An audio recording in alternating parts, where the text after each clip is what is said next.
Hey everybody, it's Brooke with The Buttered Home and welcome to my messy kitchen.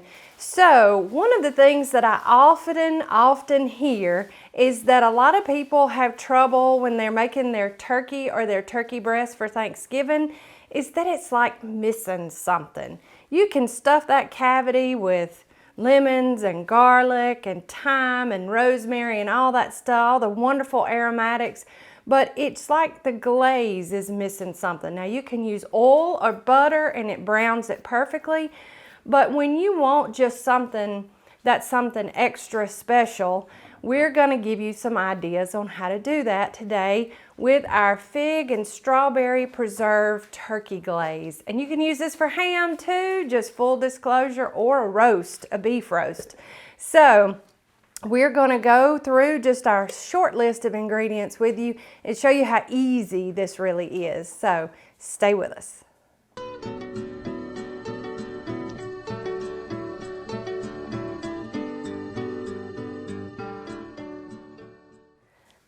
Okay, now I am using my small little Ninja food processor, but if you don't have that, you can do this with an immersion blender or in a regular blender too. So to the cup here, I'm going to add in about 1/4 cup of strawberry preserves. And this, like all of our other recipes, is really easy to double if you should need more. I'm just doing a turkey breast here, so this is plenty for that.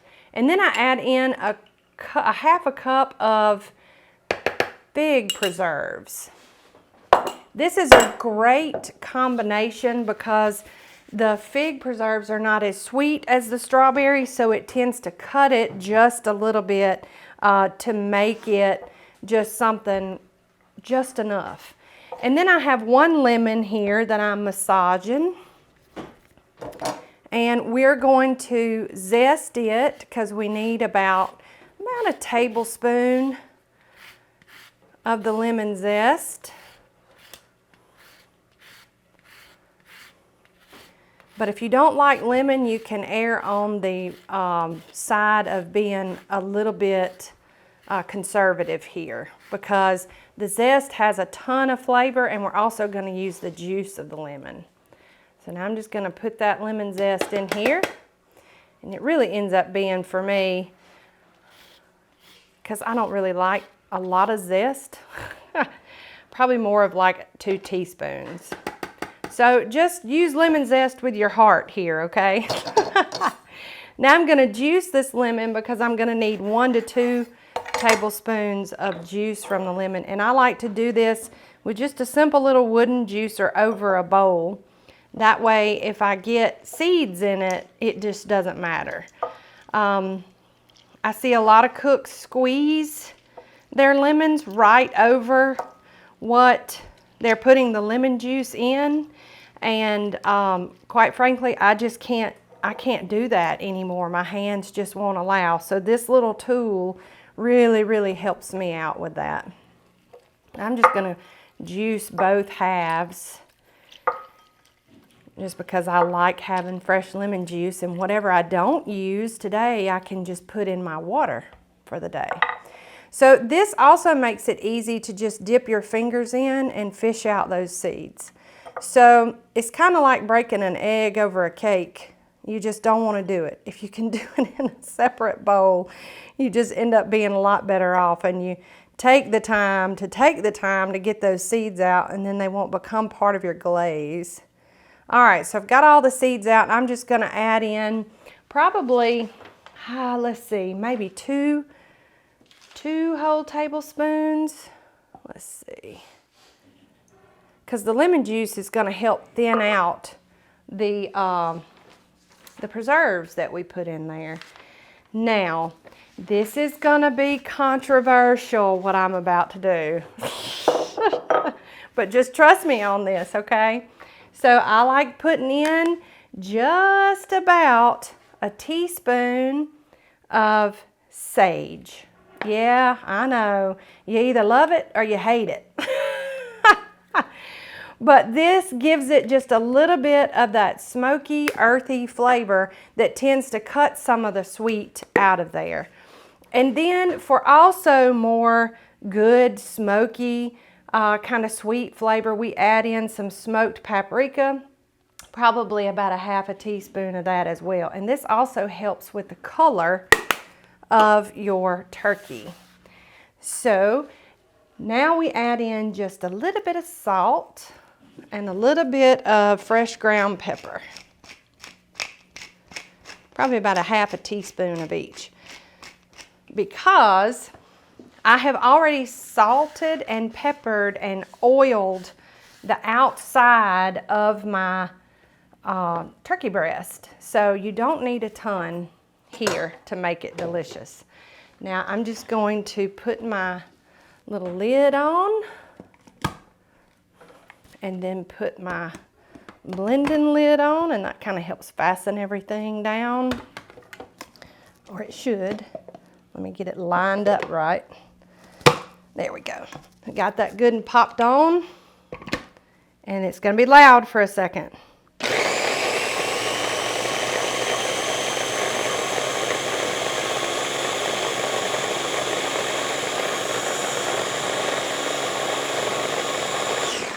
And we just blend that up to kind of break everything up and get it good and incorporated into itself. Now let me grab a spoon and I'll show you.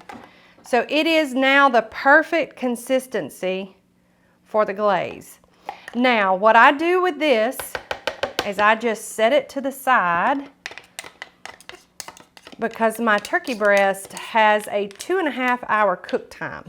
So I've cooked it almost about 2 hours. So in the last 30 minutes of your cook time of your turkey or your turkey breast is when you want to add this glaze.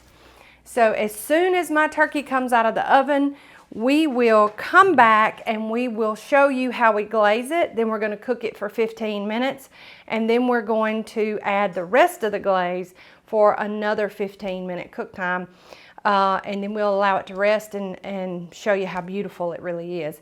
So this glaze, boy, I can't wait to have it. So y'all stick around.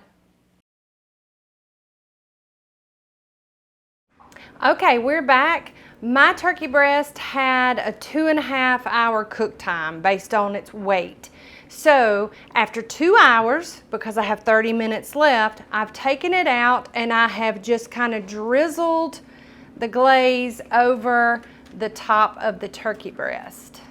Now you can do this with a basting brush.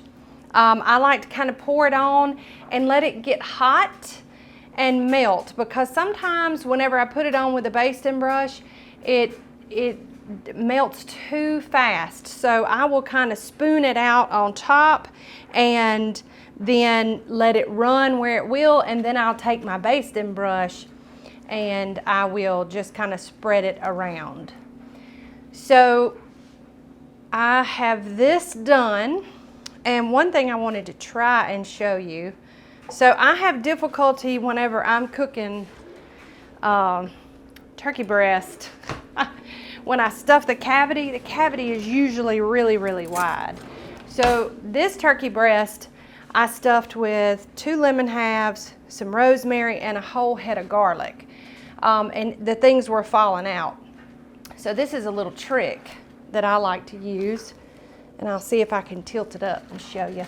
Okay, well there, it just came out.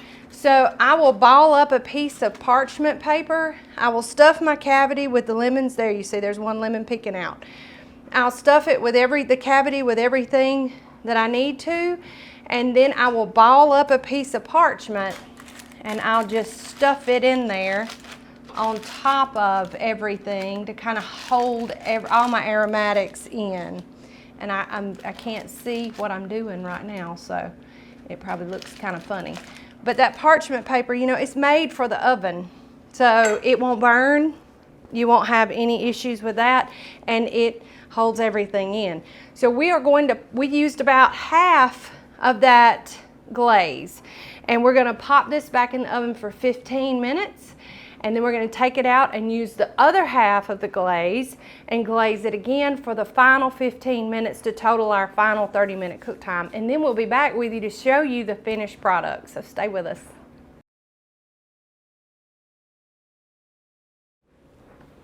Okay, everybody, we are back. We basted this guy after 15 minutes, and then we put it back in for 15 minutes more.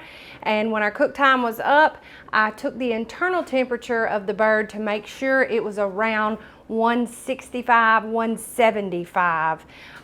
Now we will allow him to rest. I'm not going to cut him on camera because this is more about the glaze than it is the actual turkey itself, because it does need a good 15 to 30 minute rest time, and it will continue to cook. So if 165, 175 seems kind of low, just rest assured this guy's resting and he's finishing up cooking.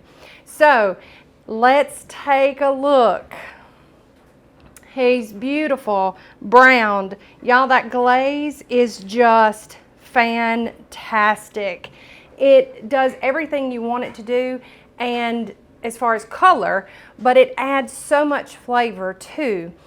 Even the sugars in the preserves help tenderize the meat. Now, at a slow cook time and temperature for turkey is instrumental in keeping the meat from drying out. So whether it's turkey breast or a whole turkey, you're going to want to slow cook that somewhere between 275 and 325 at the highest to keep that meat tender and juicy. And it is a real thing of beauty. But during the glaze process, the glaze helps keep the skin tender too. And if you bump your temperature up just a bit, if you like a crispy skin, you can also do that as well with this glaze. The natural sugars in those preserves help kind of hold everything in and provide a barrier to hold that moisture in. So we hope that you will try this strawberry and fig preserve glaze and have it on your Thanksgiving turkey this year too. As always, this recipe can be found over at our website at thebutteredhome.com. We would love for y'all to give us a visit there. All of our recipes are free to you. All you have to do is hit that red print button and they're yours for the taking and yours for the making. So as always, make sure that you're following us on all of our social channels too. We have a lot of fun and we want you to be a part of that fun. And if you haven't already, make sure that you head over to YouTube and search for The Buttered Home there and hit that subscribe button so that you can be notified when we drop new videos like this one. Y'all, it smells like a feast in my house. So I'm going to continue to let this guy rest, and we will have him today, and he is gorgeous. Almost too pretty to eat, if you just want me to be honest. I mean, he is. He's pretty. So I think I'm going to take some pictures because y'all know I love taking pictures of my food. Y'all have a great week. And from the Buttered Home to your home, we sure love y'all. Bye.